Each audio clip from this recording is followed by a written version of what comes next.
bahwa yang namanya hotbed ini, ranjang panas, kursi panas ini di Timur Tengah, Middle East ini nggak akan selesai. Dan seluruh bangsa akan bangkit melawan Israel. Kita akan tahu. Berarti Pastor Philip mau ngomong apa nih sekarang? Berarti dengan perangnya sekarang di Palestina, Israel ini sudah akhir zaman. Loh, ini akhir zaman tapi belum berakhir. Percayalah, ini bukanlah kiamatnya. Perang ini bukan kiamat. Ini baru desas-desus perang. Perang terjadi sungguhan. Tapi di endingnya, tapi belum berakhir. Memang perang mulai terjadi. Alkitab pun mengatakan jikalau kamu mendengar desas-desus perang, Yesus memperingatkan murid-muridnya, bangsa melawan bangsa, negara melawan negara. Ketahuilah bahwa sudah dekat, tapi belum akhirnya belum tiba. Saya ditanya sama beberapa orang, Pastor Philip, buat apa sudah kerja, buat apa gini loh, ngawur. Kita harus waspada, berjaga-jaga itu harus produktif dan aktif. Apakah nanti ini perang dunia? Belum lah. Belum, masih banyak nubuatan-nubuatan yang belum digenapi sebelum itu.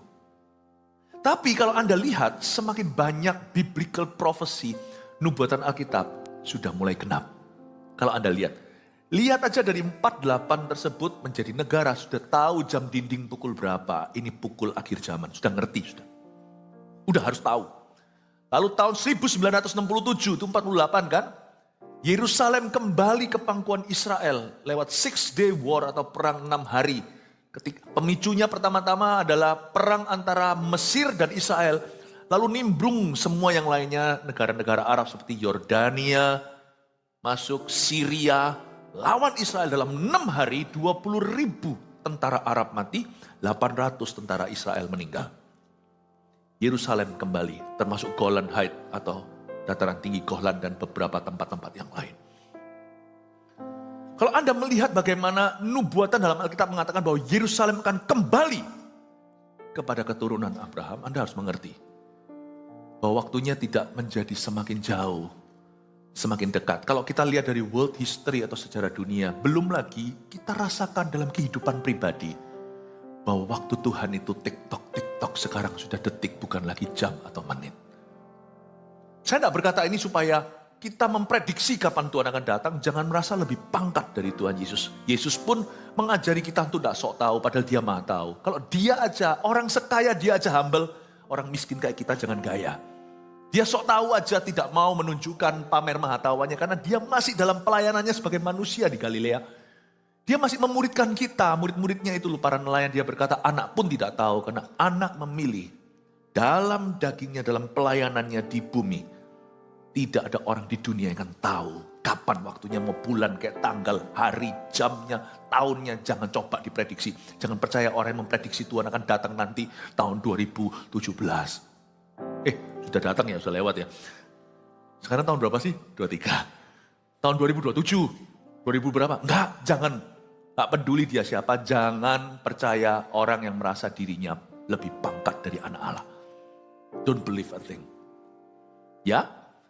Percaya saja, simple yang Tuhan katakan, kamu harus waspada dan berjaga-jaga setiap saat waktunya. Yang pasti Alkitab menubuatkan bahwa waktu Tuhan datang nanti pengangkatan itu, manusia akan gini kondisinya, mereka akan makan minum. Coba Anda lihat kalau akhir pekan ya, lihat di restoran semuanya penuh orang makan minum. Orang mau bilang negara ngalami krisis apa, orang tetap makan. Orang tetap minum, makan minum selalu antri penuh. Itu kadang-kadang macet, restoran Indonesia, restoran lokal kayak Depot, restoran Korea lah, restoran Chinese lah, mau dimsum, mau yang steak lah, kafe lah, semuanya buka, tambah banyak. Tapi itu juga Anda lihat menjadi tanda bahwa manusia lebih suka enjoy hidupnya, which is good. Tapi jangan lupa Tuhan, supaya kau jangan diseret ke pengadilan. Dan mereka akan kawin mengawinkan. Waduh, undangan dan kondangan tak henti-hentinya. People never stop to marry. Orang tidak pernah berhenti untuk menikah. Di saat semuanya itu seperti zaman Nuh, tiba-tiba air bah. Anda tidak akan pernah tahu kapan Tuhan datang. Makanya bangun your spiritual life. Kehidupan rohanimu bangunlah. Kalau Anda lihat dari tahun 67, lebih dekat lagi Yerusalem sudah kembali. Bapak ibu saudara, kalau kita melihat dari semuanya ini, saya bisa tunjukkan begini aja. History and prophecy They are all gonna come to one dot, one end. Kalau Anda lihat dulu ya, yang namanya histori sejarah dan profesi nubuatan itu jauh sejauh timur dari barat. Tidak pernah ketemu. Wah, sekarang tuh begini. Meruncing. Ke satu titik. History and prophecy. Apakah ya kalau saya bicara seperti ini Alkitabiah? Alkitab mengajarkan kamu harus bisa menilai pohon ara.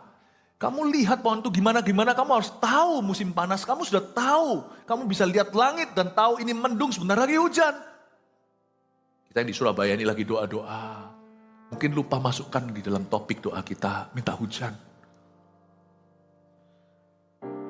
AC pun sampai gak kerasa di rumah. Nah, nanti pendoa-pendoa kita ya, apalagi yang di Surabaya sini, dengar-dengar di Jakarta udah hujan ya. Di Surabaya belum hujan, topik doa kita salah satunya, minta hujan ya Tuhan. Kalau Anda lihat langit, Anda tahu ini mendung atau bukan.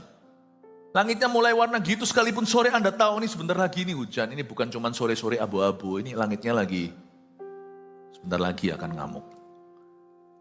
Kita harus bisa menilai. Jangan lupa, Alkitab ayat 10 katakan, sebab waktunya sudah dekat.